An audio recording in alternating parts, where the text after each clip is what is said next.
beberapa hal yang dibahas terkait hukum mandi, ya. Yang pertama yaitu terkait dengan pengertian mandi, hukum dan juga dalilnya. Nah, secara bahasa mandi dari kata al-ghuslu yang bentuk masdar dari ghusala syai' yaghsiluhu ghuslan wa ghuslan. Nah, ghuslan wa ghuslan yaitu membasuh seluruh tubuh secara sempurna, ya. Kemudian secara syar'i yang penting secara syar'i yaitu meratakan air ke seluruh tubuh atau menggunakan untuk sekujur tubuh dengan tata cara khusus sebagaimana bentuk ibadah kepada Allah Subhanahu wa taala. Jadi mandi ini adalah ibadah. Maka harus niat. Itu yang membedakan antara mandi wajib ibadah dengan mandi biasa, mandi pada umumnya. Kemudian yang kedua, hukum mandi, hukumnya itu wajib bila ada sesuatu yang mewajibkan. Ya. Nah, seperti disebutkan dalam ayat, apabila kalian junub maka bersucilah atau mandilah. Ya. Nah, dan juga hadis-hadis yang menyebutkan.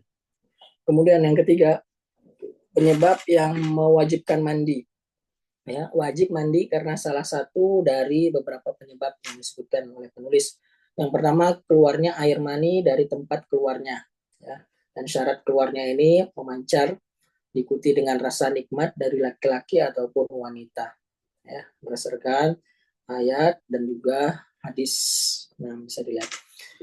Kemudian di sini disebutkan selama tidak dalam keadaan tidur atau yang maka tidak disyaratkan adanya kenikmatan. Ya, kalau tidur terkadang orang nggak merasakan kenikmatan karena dia mimpi gitu ya. Nah, terkadang keluar begitu saja maka dia tetap jatuh hukumnya. Ya. Nah, dan ini semua berdasarkan ijma para ulama. Kemudian masuknya kepala kemaluan laki-laki, seluruhnya atau sebagiannya ke dalam kemaluan wanita, ini mewajibkan mandi.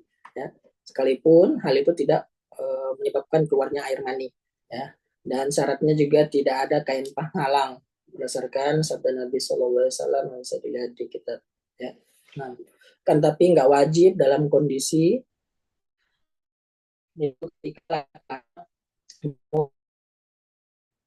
ke atas wajib mandi dalam kondisi ini kecuali atas anak laki-laki berumur 10 tahun ke atas. Jadi yang umurnya 9 tahunan ke bawah ini nggak wajib, ya. Nah, dan juga anak perempuan yang berusia 9 tahunan, ya.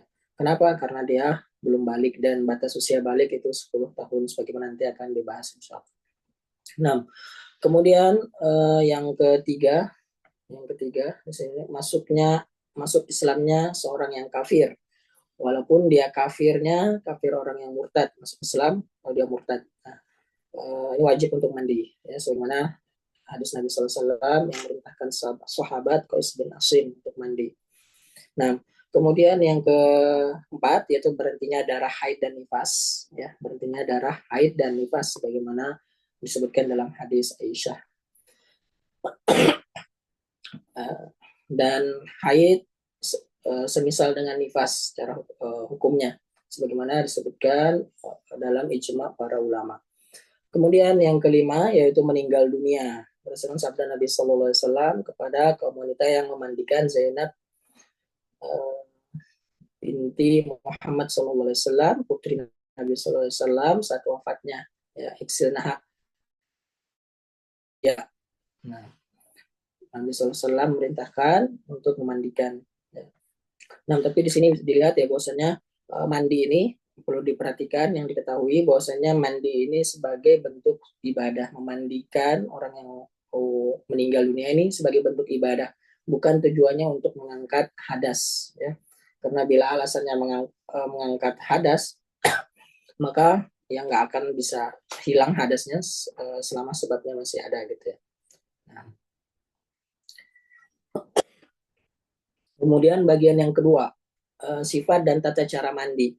Ya, sifat dan tata cara yang dianggap cukup untuk mandi wajib, dihitung telah mandi wajib, yaitu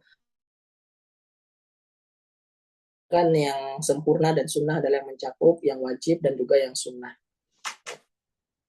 Nah, kemudian disebutkan tata cara yang dianjurkan atau yang disunahkan, ya, bisa dilihat membasuh kedua tangan, kemudian mencuci kemaluan dan kotoran, kemudian berwudu seperti wudu untuk sholat, ya, kemudian ngambil air dengan tangan untuk diseling-selingkan ke rambut kepalanya, jadi uh, dibasuh kepalanya dan diseling-selingkan dengan jari, ya, sampai ke akar-akar rambut dan kulit kepala sehingga seluruh tubuhnya basah, kulit kepalanya terkena air, ya. Jadi syaratnya harus terkena air seluruh kulit dan juga rambut. Ya, kemudian selanjutnya mengguyur kepalanya 3 kali guyuran, ya. Kemudian selanjutnya menggunakan air ke seluruh tubuh. Ini berdasarkan hadis yang muttafaqun alaih dari Aisyah radhiyallahu taala anhu atau radhiyallahu taala anha. Adapun tata cara yang dianggap cukup, ya, maka cukup dengan meratakan air ke seluruh tubuh dan diawali dengan niat. Jadi syaratnya harus niat, maksudnya dia mandi wajib. Mandi seperti biasa tapi niatnya adalah mandi wajib, itu mencari hikmahnya juga yang demikian, ya. Biasanya orang malam hari kedinginan, ya, dan hikmahnya dengan tata cara ini, ya, tubuh nggak langsung kaget terkena air yang dingin begitu di malam hari. Jadi bisa bertahap, mulai dari kepala terlebih dahulu, ya, baru kemudian ke seluruh tubuh, ya. Nah, bisa dilihat di sini, ya, hadis-hadis yang menyebutkan tentang tata cara mandi wajibnya Rasulullah SAW. Ya. Ya, di sini juga bisa dilihat bahwasanya wanita nggak wajib buka kepangan rambutnya saat mandi junub. Ya. Namun untuk mandi haid dia harus membuka kepangan rambutnya. Ini juga berdasarkan dalil, bisa dilihat dalil dari Ummu Salamah radhiyallahu taala anha. Nah, kemudian bagian yang ketiga, mandi yang sunnah. Kalau tadi mandi wajib, sekarang mandi yang sunnahkan. Ya. Yang pertama yaitu mandi pada setiap selesai bersenggama, selesai bersetubuh, berjima dengan istri atau istri dengan suami, maka disunahkan untuk mandi. Ya. Mandi yang sunnah, bukan mandi yang wajib, ya. Nah, mandi wajibnya dia misalnya malam dia mandi sunnah dulu, kemudian mandi wajibnya untuk berikutnya. Ini dianjurkan setiap selesai bersenggama, ya. Sebagaimana disebutkan di dalam hadis. Nah, kemudian yang kedua mandi di hari Jumat, ya. Mandi hari Jumat itu sunnah, bahkan sunnahnya sunnah muakkadah, ditekankan, ya. Nah, kemudian yang ketiga mandi sholat 2 hari raya, Idul Fitri dan Idul Adha. Dan yang keempat mandi ihram untuk umroh dan haji, ya, karena Nabi SAW mandi saat hendak ihram. Nah, kemudian yang kelima mandi setelah memandikan mayit, berdasarkan sabda Nabi SAW yang bisa dilihat.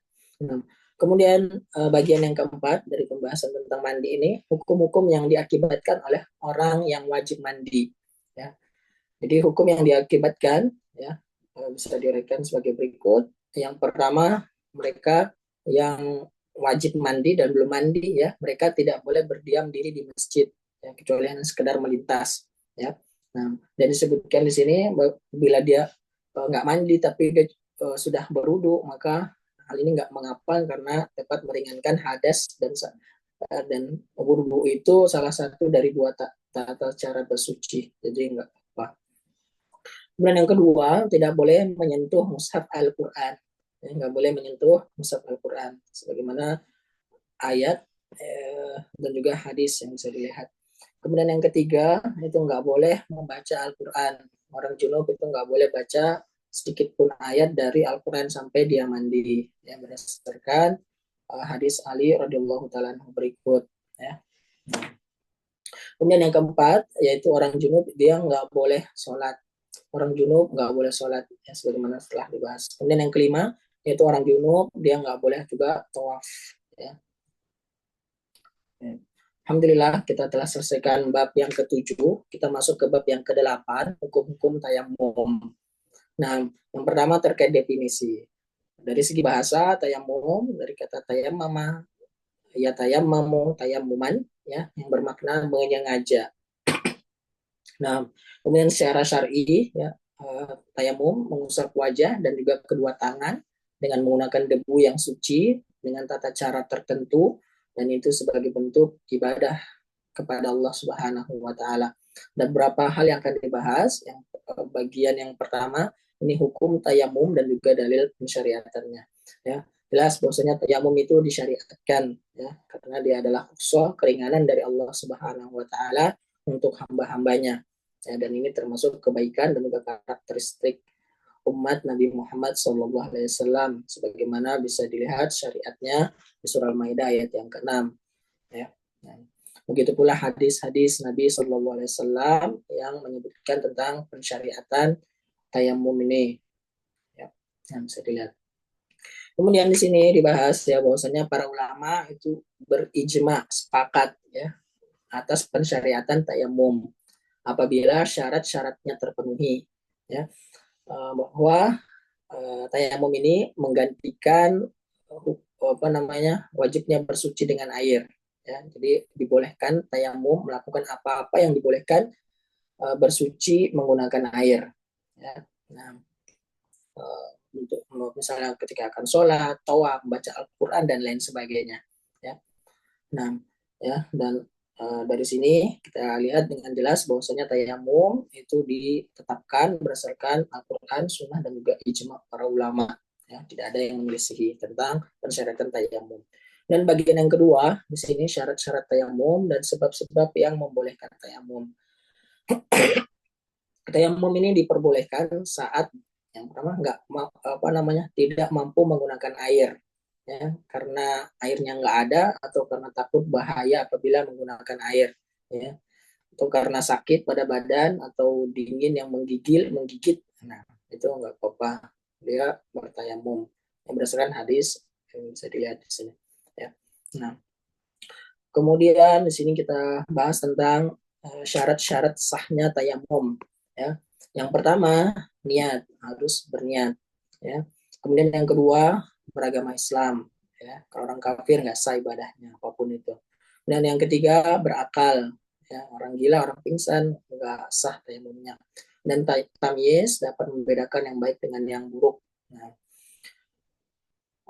kemudian yang kelima yaitu adanya uzur, tidak bisa menggunakan air, ya. Yang pertama bisa jadi karena nggak ada air, ya, sebagaimana bisa dilihat di firman Allah surah Al-Maidah ayat yang ke-6 dan juga dari hadis Nabi Shallallahu Alaihi Wasallam berikut. Nah, kemudian yang kedua yaitu bisa jadi karena takut mudorot ketika menggunakan air untuk bersuci, ya, bisa karena sakit, khawatir semakin parah, atau kesembuhannya itu bisa tertunda kalau menggunakan air. Dan ini juga disebutkan di dalam ayat masih di Al-Maidah yang ke-6 dan juga hadis Nabi Shallallahu Alaihi Wasallam. Nah, kemudian yang ketiga, ya, atau bisa jadi karena udara yang sangat dingin, ya, yang dikhawatirkan udara yang dingin kemudian kena air itu bisa membahayakan bahkan menyebabkan kematian apabila menggunakan air berwudu atau mandi dengan menggunakan air sebagaimana disebutkan di dalam hadis Amr bin Al-As radhiyallahu taala, bisa dilihat. Nah, kemudian yang keenam yaitu hendaknya bertayamum dengan menggunakan tanah yang suci, ya. Tanah yang suci berarti bukan tanah yang najis seperti terkena air kencing atau tanahnya belum belum suci dari air kencing ataupun najis yang lainnya, ya. Yang memiliki debu yang bisa menempel di tangan, ya. Nah, sebagaimana dalilnya bisa dilihat di surah Maidah ayat yang ke-6 juga, ya. Nah, di dalam ayat ini Ibnu Abbas radhiyallahu taala menyebut as-sayyid itu adalah debu dan thayyib itu adalah debu yang suci. Jadi debu yang suci. Nah, kalau dia nggak bisa menemukan tanah, maka dia boleh bertayamum dengan sesuatu yang dia mampu dapatkan seperti pasir ataupun dengan batu saja, nggak apa-apa, ya. Nah, sebagaimana firman Allah, "Fattaqullaha mastata'tum", bertakwalah semampunya. Nah, kemudian bagian yang ketiga, pembatal-pembatal tayamum, ya, pembatal-pembatal tayamum ada tiga, ya, bisa dilihat. Yang pertama uh, tayamum untuk menghilangkan hadas kecil ini batal dengan semua sebab yang dapat membatalkan wudhu, ya. Nah, jadi tayamum untuk menghilangkan hadas kecil itu batal dengan semua sebab yang membatalkan wudhu. Jadi ada dua, tayamum untuk menghilangkan hadas kecil dan ada tayamum untuk menghilangkan hadas besar, ya. Dibedakan. Jadi niatnya harus sesuai. Niatnya tayamum untuk menghilangkan hadas kecil kah atau untuk menghilangkan hadas besar kah? Kalau niatnya hadas kecil, maka Itu kaitannya dengan wudhu, sama hukumnya seperti segala hal yang berkaitan dengan wudhu. Yang membatalkan wudhu, batal juga tayamumnya. Begitu pula kalau dia hadas besar, tayamum hadas besar, maka dapat batal dengan segala sebab yang menyebabkan mandi. Sebagaimana sudah dibahas sebelumnya, seperti junub, haid, nifas ya. Nah, kemudian yang kedua yaitu apabila ada air. Ya, apabila ada air. Ya. Nah, bila tayamum dilakukan karena tidak ada air, berdasarkan sabda Nabi Sallallahu Alaihi Wasallam. Nah, ya, jadi adanya air. Kalau tayamumnya karena tidak ada air ya, beda kalau sakit. Nah, bukan air maka batal tayamumnya. Kemudian yang ketiga, hilangnya udzur yang membolehkan untuk tayamum. Ya, sakit, misalnya sudah sembuh dari sakitnya, nah, itu otomatis hilang bolehnya bertayamum. Nah, bagian yang keempat, sifat atau tata cara tayamum. Ya, cara tayamum yang pertama berniat, ya, lalu mengucapkan basmalah, kemudian menepuk tanah dengan kedua tangan dengan satu kali tepukan, ya, bisa tanah atau dinding yang berdebu, ya. Kemudian meniup atau mengibaskan keduanya ketika debunya itu banyak, ya. Nah, ketika tipis nggak perlu. Ya. Kemudian mengusap keduanya ke wajah dan langsung ke kedua tangannya sampai pergelangan. Nah, walaupun di sini ada khilaf ya, tapi kita ambil madhab penulis sampaikan di sini tata caranya, ada khilaf di sana Syafi'iyah, perbedaan-perbedaan sedikit ya. Termasuk diantaranya ini dengan satu kali tepukan untuk wajah dan juga kedua tangan. Ada juga yang berpendapat dengan dua kali tepukan, satu tepukan wajah dan kemudian satu tepukan untuk kedua tangannya. Ya, baik, ala kulihal kita ikut yang disampaikan oleh penulis. Nah, baik, bisa dilihat di sini dalil-dalil yang menyebutkannya.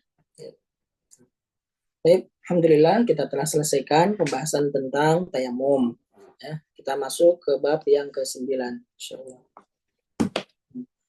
Kita masuk ke bab yang ke-9, hukum-hukum najis dan juga cara untuk menyucikannya. Hukum-hukum najis dan juga cara untuk menyucikannya. Ada beberapa pembahasan di sini. Ya, pembahasan yang pertama terkait dengan definisi najis dan juga macamnya. Ya. Najis definisinya itu seluruh benda yang dianggap kotor secara syariat, ya, di mana peletak syariat yaitu Allah Subhanahu wa taala memerintahkannya untuk dihindari. Dan najis ini ada dua macam, najis aini dan juga najis yang hukmi.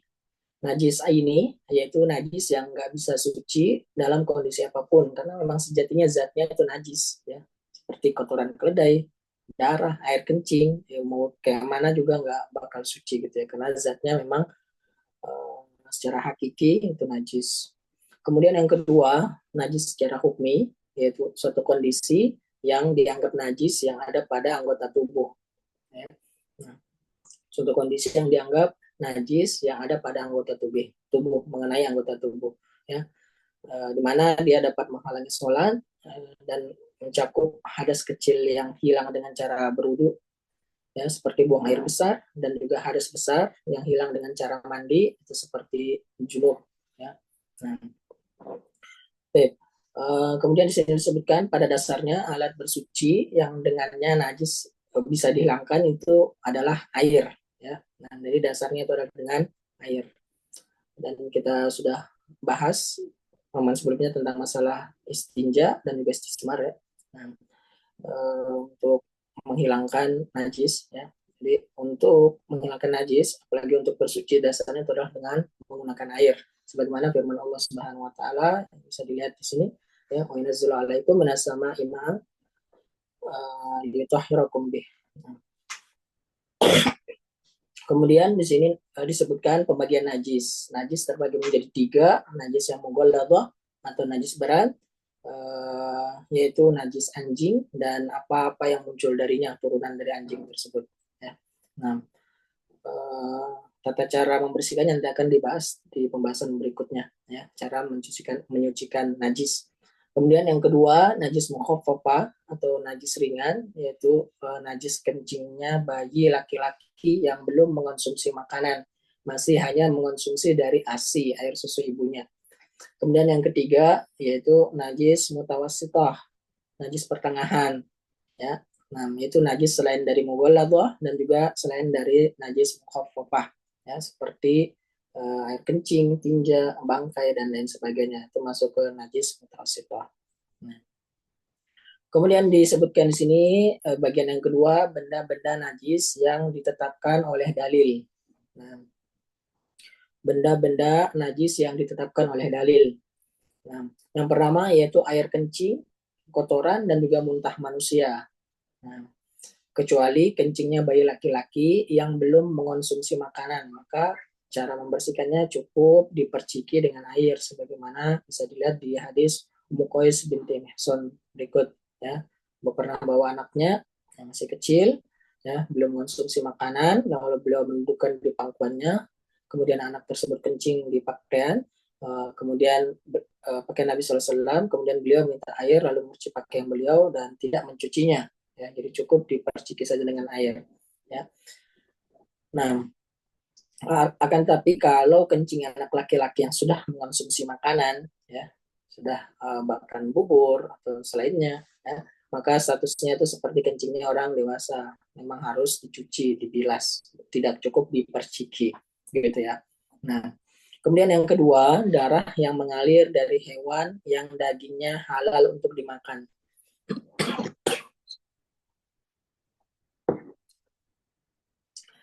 Nah, darah yang mengalir dari hewan yang dagingnya halal untuk dimakan. Ya. Nah, adapun darah yang tetap di dalam daging dan urat setelah disembelih, maka dia tetap suci. Ya. Nah, jadi yang dimaksud ini adalah daging atau darah yang mengalir dari hewan yang dagingnya halal dimakan. Sebagaimana dalam surah disebutkan audaman masfuhan, ya, atau darah yang mengalir. Ini termasuk najis. Nah, dan darah di sini adalah darah yang mengucur serta mengalir. Kemudian yang ketiga yaitu kencing dan kotoran hewan yang tidak dimakan dagingnya, seperti contohnya disebutkan kucing dan tikus. Ya. Nah, ini termasuk najis, ya, kencing dan kotoran hewan yang tidak dimakan dagingnya. Kemudian yang keempat, bangkai, yaitu hewan yang mati secara wajar tanpa disembelih secara syar'i, ya, sebagaimana firman Allah Subhanahu wa taala, illa ayyakuna maitah, kecuali daging hewan yang mati atau bangkai, ya. Jadi hewan yang mati secara wajar tanpa disembelih secara syar'i itu namanya bangkai, dan bangkai ini hukumnya adalah najis, ya. Nah, nah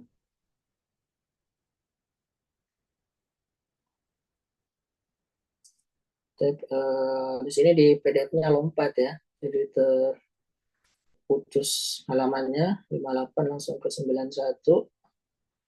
Jadi nggak ada, ya. Baik, sebentar, Afwan. Karena dari PDF-nya itu nggak ada, ya. Kita coba.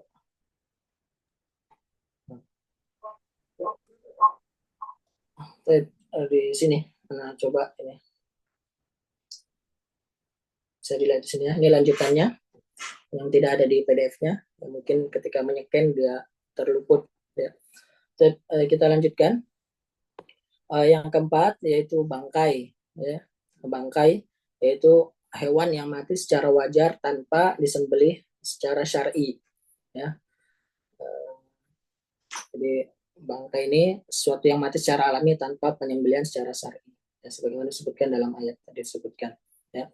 Nah, namun untuk masalah bangkai ini ada bangkai yang dihalalkan, tidak najis dia, ya, seperti bangkai ikan, bangkai belalang, dan hewan yang tidak memiliki darah yang mengalir, ya, itu semua dianggap suci dia. Nah, jadi 3 bangkai yang dia tidak najis, ya, bangkai ikan, bangkai belalang, dan juga bangkai binatang yang tidak memiliki darah yang mengalir, serangga dan sebagainya, ya. Nah, kemudian yang kelima yaitu madi, ya. Madi itu cairan putih tipis dan lengket yang keluar ketika bercumbu atau saat mengingat hubungan intim, ya. Nah, dan cairan madi ini keluar tanpa dorongan syahwat, dia nggak memancar serta tidak diiringi dengan rasa lemas setelahnya, beda seperti mani, ya. Madi ini beda, ya. Cairannya putih tipis dan lengket. Nah, kadang-kadang seorang nggak merasakan keluarnya cairan ini, ya, keluar begitu tanpa dirasakan, ya. Dan madhi ini dianggap najis berdasarkan hadis Ali bin Abi Thalib sebutkan radhiyallahu taala anhu, ya, Rasulullah SAW bersabda, tawaddo baksil dakarok, ya, ketika bertanya maka Nabi SAW perintahkan beruduklah dan cucilah kemaluan, ya, beruduklah dan cucilah kemaluan, ya. Nah, perhatikan dalam hadis ini, ya. Nah, Ali bin Abi Thalib menitip pertanyaan kepada sahabat lainnya bertanya tentang hukum madi ini karena disebutkan Ali bin Abi Thalib masuk orang yang banyak sering keluar madinya, ya. Dia malu bertanya kepada Rasulullah SAW, menitip pertanyaan kepada sahabat lainnya dan Rasulullah SAW menyebutkan hukumnya, ya. Jadi cukup berwudu dan cuci kemaluan, maksud cuci kemaluan dengan berwudu, ya. Jadi dalam kasus keluarnya air madi ini, ya, tidak diwajibkan mandi besar, ya, sebagai bentuk keringanan dan untuk menghindari kesulitan, karena apalagi orang yang punya penyakit sering keluar madinya, ini susah untuk dihindari, jadi nggak wajib untuk mandi, cukup dicuci kemaluan, kemudian ketika dia ingin sholat atau hal yang diwajibkan wudhu maka dia berwudhu. Kemudian yang berikutnya wadi, ya, ada madi, ada wadi, ada mani, ya. Nah, kalau wadi itu bedanya itu cairan putih yang juga kental yang keluar setelah buang air kecil biasanya, ya, mengalir begitu. Nah, ya, dimana jika cairan ini mengenai seorang maka ia harus mencuci kemaluannya dan juga berwudu, tapi nggak diwajibkan untuk mandi besar, ya. Nah, sama seperti mandi, ya, jadi harus dibersihkan dan tidak menunjukkan mandi, beda seperti mani, ya. Nah, mani kalau keluar maka dia diwajibkan untuk mandi. Nah, kemudian darah haid, ya, darah haid, dan di sini untuk air mani nggak dimasukkan ke dalam najis, ya, nggak dimasukkan ke dalam najis, walaupun khilaf kalau Syafi'iyah itu berpendapat najis dia, ya, tapi ini Hambali dia enggak, ya. Nah, nggak ada masalah. Nah, darah haid, kemudian yang ketujuh yaitu darah haid, ya. Sebagaimana disebutkan dalam hadis Asma binti Abi Bakar radhiyallahu taala anhuma, ya, menyebutkan seorang wanita datang kepada Nabi sallallahu alaihi wasallam dan bertanya apa yang harus dilakukan oleh salah seorang jika pakainya terkena darah haid, ya. Nabi sallallahu alaihi wasallam memerintahkan untuk mengerik, ya, membersihkan, mengerik, lalu gosok dengan air, kemudian dibilas, ya, kemudian setelah itu sholat dengan pakaian tersebut, ya. Di sini ada catatan kakinya, sebutkan ini takrusuhu bil ma'i thumma tandahuhu, ya. Nah, tahutuhu. Nah, yang di sini maksudnya menggosok dengan ujung batu atau kayu, ya. Menggosok dengan kuat dengan ujung jari atau kuku, ya. Kemudian dituangkan air ke atasnya hingga zat najisnya tersebut hilang bersama dengan bekas-bekasnya. Nah, ini, ya, darah haid gitu maksudnya. Dan di sini nggak disebutkan air mani. Nah, masuk ke pembahasan yang ketiga yaitu cara menyucikan najis. Nah, najis sudah kita jelaskan di atas tadi, ya. Kemudian bagaimana cara mensucikan najis, ya. Ada beberapa pembahasan terkait masalah ini, klasifikasi pembagian. Yang pertama, jika najisnya berada di tanah atau di suatu tempat, ya. Nah, maka najis ini cukup disucikan dengan satu kali basuhan, ya. Cukup disucikan dengan satu kali basuhan yang dapat menghilangkan zat najis tersebut. Ya, caranya gimana? Dengan menuangkan air pada najis tersebut, ya. Menuangkan sekali tuangan air pada najis tersebut, ya, sebagaimana Nabi SAW merintahkan untuk menuangkan air pada air seni atau air kencing seorang Arab Baduy yang buang air di masjid. Ya. Nah, suruh cukup dengan disiram air 1 kali basuhan sampai merata. Nah, kemudian yang kedua, jika najisnya berada pada selain tanah, ya, seperti dia ada menempel pada pakaian ataupun wadah, ya. Ini terbagi apabila najisnya itu berupa anjing, ya, anjing menjilat suatu wadah, ya, maka harus dicuci dengan 7 kali dengan air, 7 kali dengan air, ya. Salah satunya itu dicampur dengan tanah, ya. Nah, campur dengan tanah atau abu gosok dan selainnya. Ya. Nah, sebagaimana hadis yang disebutkan, ya. Idza walagal kalb fi ina'i ahadikum falyaghsilhu sawa'an ulahunna biturab. Nah, kemudian yang kedua najis babi, ya. Nah, najis babi ini ada khilaf juga para ulama, ada yang menyamakan najis babi seperti dengan najis anjing, ya. Kan tapi pendapat yang kuat dan ini diambil oleh mualif, najis babi itu beda dengan najis anjing. Najis babi itu sama dengan najis-najis yang lainnya. Cukup dicuci dengan 1 kali hingga zat najisnya tersebut hilang, ya. Jadi enggak harus 7 kali. Ya. Nah, cukup sampai hilang saja. Kemudian najis dari air seni, tinja, darah dan juga yang semisalnya. Ya, maka cara membersihkannya itu dengan dicuci menggunakan air, ya, disertai dengan menggosok, kemudian diperas hingga najis itu benar-benar hilang tanpa meninggalkan bekas, ya, dan cukup 1 kali dicuci. Kemudian yang berikutnya air seni bayi laki-laki yang belum makan makanan selain dengan ASI, maka ini cukup disucikan dengan menyiram atau memercikkan air, ya. Nah, berdasarkan sabda Nabi Sallallahu Alaihi Wasallam, yaksil min baulil jariyah wa yansuhu min baulil gulam. Nah, Nabi Sallallahu Alaihi Wasallam mencuci pakaian dari air seni bayi perempuan, sedangkan air seni bayi laki-laki itu cukup dengan dipercikkan, ya. Nah, kemudian yang berikutnya kulit bangkai hewan yang halal untuk dimakan. Kulit bangkai hewan yang halal untuk dimakan, ya. Nah, sebagaimana sudah kita bahas juga di pertemuan sebelumnya, ya, bahwasanya kulit bangkai itu menjadi suci dengan cara disamak sebagaimana hadis Nabi Sallallahu Alaihi Wasallam yang juga sudah dibahas di pertemuan sebelumnya, ayyumai habin dubiwa faqad tahura. Kulit bangkai apa saja yang telah disamak itu dia jadi suci kulitnya, ya. Nah, ini sudah dibahas tentang tata cara menyamak. Kemudian yang berikutnya adalah darah haid yang ada pada pakaian, ya. Ini dicuci, ya, menggunakan air, kemudian disiram, dan setelah bersih itu dapat digunakan untuk sholat, ya. Bekas pakaian yang pernah terkena darah haid, ya. Nah, kemudian di sini disebutkan seorang muslim wajib memperhatikan kebersihan dari najis baik tubuh, tempat maupun pakaian yang digunakan untuk sholat, ya. Kenapa? Karena bersuci dari najis itu adalah merupakan syarat sahnya sholat. Nah, pembahasan yang terakhir, bab yang ke-10 tentang haid dan juga nifas, ya. Nah, pembahasan yang terakhir di malam hari ini, pembahasan yang ke-10 tentang haid dan juga nifas. Nah, bab ini membahas beberapa permasalahan. Yang pertama masalah haid, ya. Secara bahasa, haid berarti suatu yang mengalir, aliran, ya. Secara syar'i itu darah alami yang merupakan bagian dari fitrah, ya. Yang mana dia keluar dari rahim wanita pada waktu tertentu, ya. Dan darah haid ini keluar pada wanita yang sehat, ya. Bukan karena sebab melahirkan. Itu haid, ya.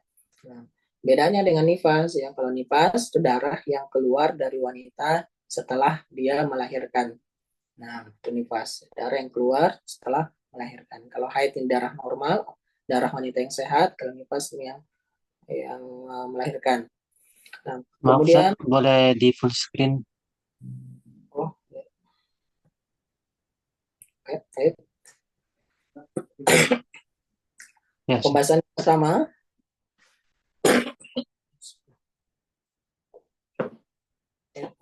awal dan akhirnya masa haid. Ya, kapan awal masa haid? Ya, di sini disebutkan bahwasanya eh, nggak mungkin terjadi haid sebelum wanita itu mencapai usia 9 tahun, sebagaimana sudah disinggung juga tadi. Ya, sebelum 9 tahun itu nggak mungkin, karena nggak pernah tercatat dalam sejarah itu ada haid di usia eh, apa namanya di bawah dari 9 tahun. Nah, sebagaimana juga diriwayatkan dari Aisyah radhiyallahu taala anha. Ya. Nah, kemudian di sini disebutkan akhir masa haid, ya. Kapan batas masa haid itu, ya. Di sini tentu berbeda-beda kasus, ya. Dalam kebanyakan kasus itu haid berhenti setelah wanita mencapai usia 50 tahun atau menopause, ya. Dan sebagaimana disebutkan di dalam hadis Aisyah radhiyallahu taala juga, ya. Idza balaghatil mar'a khamsina sanah kharajat min haddil haid, ya. Kalau sudah 50 tahun, ya dia keluar dari batasan haid dan menopause. Nah, kemudian permasalahan yang kedua, batasan minimal dan juga maksimal haid. Ya. Nah, di sini ada perbedaan pendapat, pendapat yang lebih kuat menurut muallif, ya bahwasanya nggak ada batasan minimal atau maksimal untuk durasi haid. Ya. Nah, jadi berbeda-beda bergantung kepada kebiasaan dan adat dari setiap wanita, beda-beda. Itu ada yang 7 hari, ada yang 14 dan seterusnya. Nah, kemudian uh, masalah yang ketiga, pembahasan yang ketiga terkait dengan durasi haid yang umum, ya, yang umum itu biasanya 6 atau 7 hari, ya. Yang kurang dari itu ada, yang lebih dari itu ada. Tapi yang umumnya itu antara 6 sampai 7 hari. Dan ini disebutkan di dalam hadis Nabi Shallallahu Alaihi Wasallam, ya, bahwasanya haid berdasarkan Tuhan Allah itu pada umumnya selama 6 atau 7 hari, ya, yang disebutkan dalam hadis ini. Nah, kemudian pembahasan yang keempat, ya, hal-hal yang diharamkan karena haid dan nifas, ya. Nah, orang yang haid dan nifas ini nggak boleh. Yang pertama berhubungan intim di kemaluan, ya. Selain dari kemaluan nggak apa-apa, uh, tapi berhubungan intim di kemaluan ini haram, nggak boleh. Ya, berdasarkan firman Allah Subhanahu Wa Taala, Ma'ruf surah Al-Baqarah, fa'tazilun nisa fil mahid wa la taqrabuhunna hatta yatqun. Jauhilah wanita saat haid, ya, masuk kemaluannya, dan jangan kalian mendekati mereka sebelum mereka dalam keadaan suci, ya. Dan juga Rasulullah SAW bersabda ketika ayat ini turun, ya, lakukanlah apa saja kecuali bersetubuh ilal wata'. Nah, kemudian yang kedua, nggak boleh menjatuhkan talak, ya, nggak boleh menjatuhkan talak kepada wanita yang sedang haid dan juga nifas, ya, sebagaimana firman Allah Subhanahu Wa Taala, "Watallikuhunna liddatihinna." Ceraikanlah mereka wanita pada waktu mereka dapat menghadapi iddahnya, ya. Nah, dan kita tahu iddahnya dilihat dari masa suci dari haidnya, ya. Sebagaimana juga kejadian yang terjadi zaman Nabi Sallallahu Alaihi Wasallam, ya, Abdullah bin Umar radhiyallahu taala menceraikan istrinya saat itu ketika haid istrinya. Kemudian Rasulullah Sallallahu Alaihi Wasallam menyuruhnya uh, faliyurajihha, ya. Nabi Sallallahu Alaihi Wasallam menyuruh Abdullah bin Umar untuk merujuknya, ya. Umar bin Khattab melaporkan kepada Nabi Sallallahu Alaihi Wasallam, dan Nabi Sallallahu Alaihi Wasallam bersabda kepada Umar, murhu faliyurajihha, suruh Abdullah anaknya Umar untuk merujuk lagi wanitanya tersebut, istrinya tersebut, karena nggak jatuh talaknya pada saat haidnya. Nah, nah kemudian sholat, ya. Rasulullah SAW bersabda kepada Fatimah binti Abi Hubaish, ya, ini larangan sholat ketika haid, ya. Nah, tidak akbalatil haidah fada'is sholat, ya. Kalau datang haid maka tinggalkanlah sholat. Jadi boleh sholat bagi mereka yang haid. Nah, kemudian puasa juga demikian. Rasulullah SAW bersabda, "Alaihsaihdakunna idha hadat lam tasum walam tusalli kulna bala." Nah, bukankah apabila salah seorang di antara kalian itu haid, ya, dia nggak berpuasa dan nggak sholat, maka para sahabiah menjawab ketika ditanya oleh para tabiin, ya, mereka menjawab benar. Nah, Kemudian yang keenam yaitu tawaf. Ya, Rasulullah SAW bersabda masalah tawaf. eh, Masalah tawaf, if ali ma yaf'alul hajj wa yara alla tatufi bil baiti hatta tadkhuri. Ya, lakukan apa saja yang dilakukan oleh jemaah haji itu kecuali tawaf. Ya, kecuali tawaf. Ya, tawaf di Ka'bah ya hingga suci. Nah, jadi nggak boleh ya lakukanlah apa yang dilakukan oleh jemaah haji kecuali tawaf ya, di Ka'bah. Itu bagi mereka yang haid dan juga nifas. Nah, kemudian keenam yaitu membaca Al-Quran, ya nggak boleh. Dan ini disebutkan kebanyakan mayoritas para ulama dari kalangan sahabat tabiin dan juga tabiin setelahnya melarang wanita haid untuk membaca Al-Quran ya, kecuali dalam keadaan darurat. Ya. Contoh keadaan darurat itu misalnya untuk mengulang hafalan agar nggak lupa hafalannya. Ya. Nah, kalau hafalan ditinggalkan dari murojaah itu hilang dan kita dianjurkan untuk menjaga hafalan Al-Quran ya. Kemudian karena dia harus mengajar sekolah, nah itu dan darurat nggak ada selain dia guru, maka nggak apa-apa ya. Kemudian atau membaca wirid yang biasa dia lakukan ya. Nah, dalam kondisi ini diperbolehkan ya. Nah, namun apabila nggak ada kebutuhan yang mendesak maka sebaiknya ditinggalkan ya. Nah, kemudian yang berikutnya menyentuh mushaf. Ya, menyentuh mushaf ini juga dilarang. Ya, la yamassu ilal mutahharun, surah Al-Waqiah, nggak disentuh kecuali orang-orang yang disucikan. Ya. Nah, yang dijelaskan oleh para ulama tafsir ya, bersuci, ya, dia berwudu dan juga bersih dari hadas besar. Nah, kemudian yang berikutnya masuk dan juga menetap di masjid. Ya, masuk dan menetap di masjid, itikaf di masjid. Nah, Nah, sebagaimana disebutkan dalam hadis Nabi Shallallahu Alaihi Wasallam bahwasannya nggak halal masjid bagi orang yang junub ataupun wanita yang haid. Nah, jadi nggak boleh mereka yang junub dan haid itu menetap di masjid. Ya. Namun di sini disebutkan Rasulullah SAW pernah memberikan kemudahan pada Aisyah. Ya. Ada yang bertanya, apa Nabi SAW pernah disisir rambutnya oleh Aisyah. Ya. Nah, ketika Nabi SAW itu berada di masjid sedang itikaf, ya, pada saat itu Aisyah sedang haid, ya. Nah, kali ini dijawab bahwasanya ketika itu Aisyah itu berada di rumahnya sendiri, ya, karena rumah Aisyah itu berdampingan dengan Masjid Nabawi, ya, jendelanya itu bisa langsung nampak Masjid Nabawi dan disisir dari situ. Nah, sini catatan wanita haid itu nggak boleh melewati masjid jika dikhawatirkan darahnya berceceran mengotori masjid. Ya.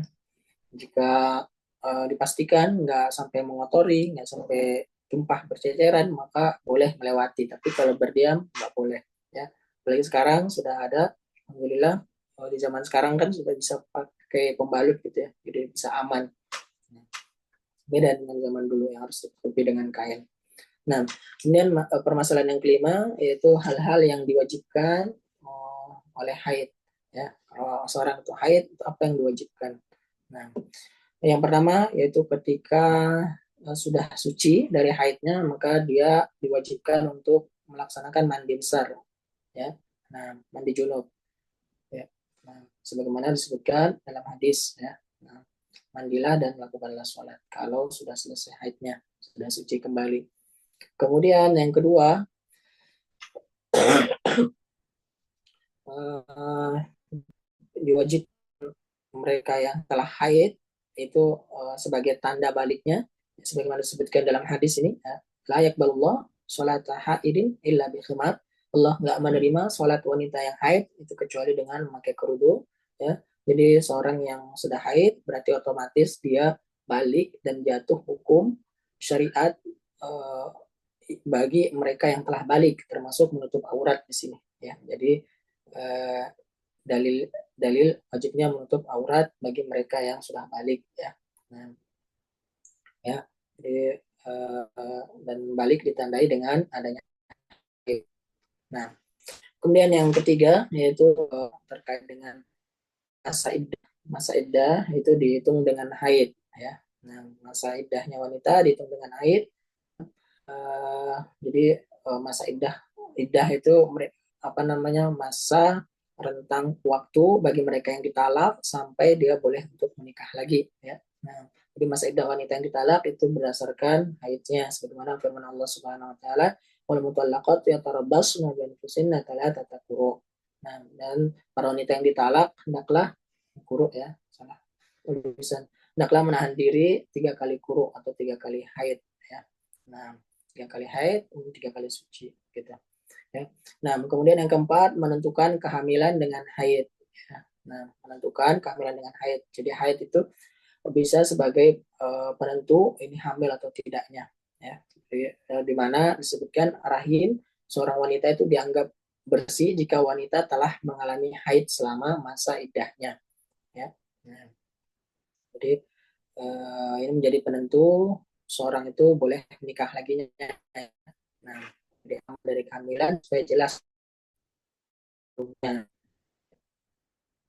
Kemudian catatan pentingnya, jika wanita haid atau nifas suci sebelum matahari terbenam, ya. Di sini pendapat ada khilaf tentunya. Di sini disebutkan pendapat mayoritas ulama Malik, Syafi'i dan juga Ahmad, ya. Jika wanita haid atau nifas itu sucinya sebelum matahari terbenam, maka sholat apa yang harus dia kerjakan, sholat apa yang wajib untuk dia tunaikan. Di sini disebutkan wajib mengerjakan 2 sholat, duhur dan juga asar pada saat itu. Duhur dengan asar, ya, subuhnya enggak, ya, duhur dengan asar. Kalau dia sucinya sebelum matahari terbenam. Kalau dia sucinya sebelum fajar menyongsong, fajar terbit, ya, nah, waktu subuh masuk, maka ia wajib mengerjakan sholat maghrib dan isya. Jadi bukan isya saja, tapi maghribnya juga, ya, pada malam itu. Malam ketika dia suci, ya, ketika sucinya sebelum fajar terbit. Nah, nah di sini disebutkan alasannya karena waktu sholat kedua itu mencakup juga waktu sholat yang pertama dalam kondisi yang darurat, ya. Nah, sebagai kita tahu bahwasanya hukum sholat yang kedua, ya, apa namanya, sholat yang pertama dapat masuk kepada waktu hukum sholat yang kedua ketika kondisinya darurat. Nah, di sini dianggap bahwasannya haid atau nifas itu kondisi yang darurat. Jadi ketika dia sucinya pada sebelum matahari terbenam, dianggap darurat, maka sholat duhurnya juga dia masuk ke hukum waktu yang kedua, yaitu sholat asar, ya. Nah, dan juga begitu pula hukum ketika dia sebelum fajar terbit, jadi maghrib dan juga isya, ya, hukum sholat yang pertama dan yang kedua di waktu tersebut. Nah, di sini kemudian disebutkan permasalahan keenam, durasi minimal dan maksimal nifas, ya. Nah, disebutkan bahwasanya nggak ada batasan maksimal untuk nifas, ya. Nah, tidak ada batasan minimal untuk nifas, ya. Kenapa? Karena nggak ada dalil yang menetapkan hal tersebut, ya. Dan ini kembali kepada realita, uh, bisa sedikit ataupun banyak, ya, waktu nifasnya beda-beda, ya. Nah, kemudian kalau maksimalnya, durasi maksimal nifas itu adalah 40 hari, ya. Jadi bisa kurang dari 40 hari, beda-beda, ya. Nah, jadi tinggal dilihat, dicek. Nah, maksimalnya untuk 40 hari sebagaimana sebutkan hadis, ya, para ulama dari sahabat Nabi sallallahu alaihi wasallam, istilahnya perkataan Imam Tirmidzi rahimahullah taala, sahih kitab Sunan Tirmidzi, ya, menyebutkan bahwasanya para ulama dari kalangan sahabat Nabi dan juga setelahnya itu sepakat bahwasannya wanita nifas itu meninggalkan sholat selama 40 hari, ya, kecuali ia suci sebelumnya, maka ia wajib mandi dan sholat. Jadi 40 hari maksimalnya, ya. Dan ini berdasarkan hadis Ummu Salamah radhiyallahu taala anha, kanatin nufasa ala hadis Nabi sallallahu alaihi wasallam tajlis arba'ina yauman, ya, biasanya pada masa Nabi sallallahu alaihi wasallam wanita nifas itu meninggalkan sholat itu selama 40 hari. Ya. Kemudian permasalahan yang ketujuh terkait dengan istihadah. Ya, apa itu istihadah? Istihadah itu adalah keluarnya darah di luar waktu haid. ya, keluarnya darah di luar waktu haid, ya, juga di luar waktu nifas pastinya, ya, secara terus menerus akibat dari pendarahan pada pembuluh darah yang disebut dengan akid, ya. Nah, kemudian perbedaan istihadah dengan haid, ya. Darah istihadah itu berbeda dengan darah haid, baik secara hukum maupun sifatnya, ya, baik secara hukum atau sifatnya berbeda. Istihadah itu darah yang keluar akibat pembuluh darah yang pecah di dalam rahim, ya. Nah, baik waktu haid maupun di luar waktu haid. Jadi darah istihadah ini adalah darah penyakit, ya. Nah, disebabkan pembuluh darah yang pecah di dalam rahimnya. Nah, kemudian istihadah ini nggak menghalangi wanita dari melaksanakan sholat, puasa, berjima, hubungan suami istri gitu, ya. Karena wanita yang istihadah ini dihukumi sebagai wanita yang suci gitu, ya. Cuma dia dianggap sebagai penyakit kayak gitu, ya, tetap suci. Jadi boleh, tetap wajib untuk sholat, wajib untuk puasa, boleh untuk berhubungan badan. Nah, dalilnya dari Fatimah binti Abi Hubaysh, ya, disebutkan, ya, ketika itu dia mengalami istihadah, sehingga jarang untuk suci, ya, sering keluar darahnya. Nah, kemudian ditanya kepada Nabi SAW apakah dia harus meninggalkan sholat, tidak, jadi tetap laksanakan sholat, ya. Darah istihadah disebutkan darah dari pembuluh darah dan dia bukan darah haid, ya. Nah, kecuali jika datang masa haid maka tinggalkan sholat, ya.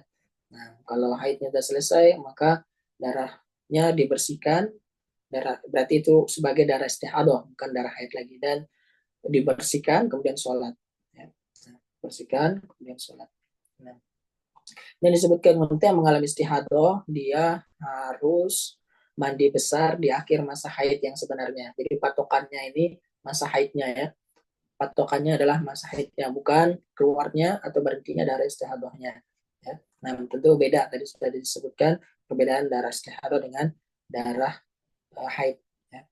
Nah, dan di sini disebutkan selama istihadah dia disunahkan untuk membersihkan kemaluannya, meletakkan kapas atau kain di area keluarnya darah untuk menahan darah itu mengucur, ya, serta mengencangkan ikatan, ya. Kan tapi zaman kita sekarang sudah ada pembalut, ya, dan itu bisa dipakai, ya. Nah, dan selain itu juga di sini yang penting, ya, ya harus berwudu setiap kali memasuki waktu sholat, ya, dibersihkan kemudian berwudu lagi, ya. Nah, kemudian di sini 3 kondisi wanita yang mengalami istihadah, ya.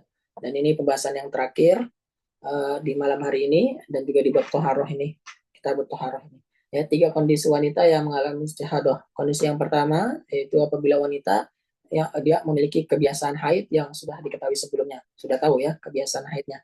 Jika kondisi seperti ini, maka dia menghitung masa haidnya sesuai dengan adatnya tersebut, kebiasaannya, biasanya 6 hari atau 7 hari. Nah, dia masuk apa namanya, uh, haidnya, menghitung haidnya sesuai dengan kebiasaannya tersebut, ya. Nah, jadi selama masa haidnya tersebut 6 hari atau 7 harinya tersebut, maka dia apa namanya, meninggalkan sholat, puasa dan lain sebagainya. Tapi lewat dari itu harus dia bersihkan, dia mandi dulu, kemudian dia bersihkan darah istihadahnya, dia sholat, dia puasa dan lain sebagainya. Sebagainya sudah dijelaskan hukumnya di atas. Nah, yang dalilnya di sini jelas dari Ummu Habibah radhiyallahu taala anha, ya, Rasulullah SAW memerintahkan kufi. Nah, qadra ma kanat tahbisuka tahbisuka haidutuka. Nah, itu maktasli wasoli, ya. Tinggalkanlah, maksudnya nggak usah sholat selama masa haid yang biasa menahanmu, ya, kemudian mandi dan sholatlah, ya, setelah selesai haidnya, walaupun itu dia apa namanya, kasusnya keluar darah istihadah, ya. Nah, kemudian kondisi yang kedua, jika wanita nggak punya kebiasaan haid yang diketahui, jadi beda-beda kebiasaan haidnya, lama haidnya, ya. Nah, tapi darahnya jelas memiliki perbedaan sifat, ya. Nah, jadi di sini perlu diketahui, ya, bahwa darah haid itu biasanya warnanya hitam, kental dan berbau, ya. Adapun darah istihadah itu warnanya merah, cair dan nggak berbau. Nah, itu sebagai tandanya, ya. Nah, kalau ketika kondisi yang kedua ini, wanita dalam kondisi yang kedua ini, maka dia mengikuti sifat darahnya yang keluar, yang untuk membedakan antara darah haid dan juga istihadah. Kalau sekiranya darah haidnya sudah berhenti, dan itu darah istihadah yang keluar, maka dia suci dari haidnya, mandi, kemudian melaksanakan kewajiban-kewajiban. Nah, kemudian kondisi yang ketiga, ya, kondisi yang terakhir, ya, jika wanita nggak punya kebiasaan haid yang diketahuinya dan juga darahnya itu hampir sama, nggak ada perbedaan sifat antara darah haid dan istihadahnya, nggak nampak itu perbedaannya, maka ia menghitung masa haidnya selama 6 atau 7 hari sesuai dengan kebiasaan mayoritas wanita. Dihukumi sebagai uh, jatuh hukum umum kepada dia sebagaimana mayoritas wanita, karena kan dia nggak bisa mengetahui dan juga nggak bisa membedakan antara darah haid dan ininya, nggak tahu juga masa waktu haidnya, maka hukumnya jatuh 6 atau 7 hari masa haidnya. Nah, dan ini disebutkan dalam hadis Nabi Sallallahu Alaihi Wasallam, ya. Nah, dan disebutkan di situ rokdah, rokdah. Nah, itu hanyalah dorongan dari setan, istihadah maksudnya, ya. Maka haidnya selama 6 atau 7 hari, jika telah suci maka langsung lanjut sholat dan berpuasa, karena itu sudah mencukupi, ya. Dan di sini dorongan setan, rokdah minasyaitan, itu ungkapan yang berarti bahwa darah istihadah itu adalah gangguan yang disebabkan oleh setan, darah penyakit, ya, sehingga melalui darah tersebut tidak terkait dengan siklus alami haid. Nah, demikian yang bisa kami sampaikan di Kitab Thaharah 10 bab, di bab yang terakhir ini tentang haid dan nifas. Syukron, jazakumullah khairan, Anda kembalikan kepada admin. Nah, mungkin kalau ada pertanyaan bisa disampaikan. Barakallahu fikum.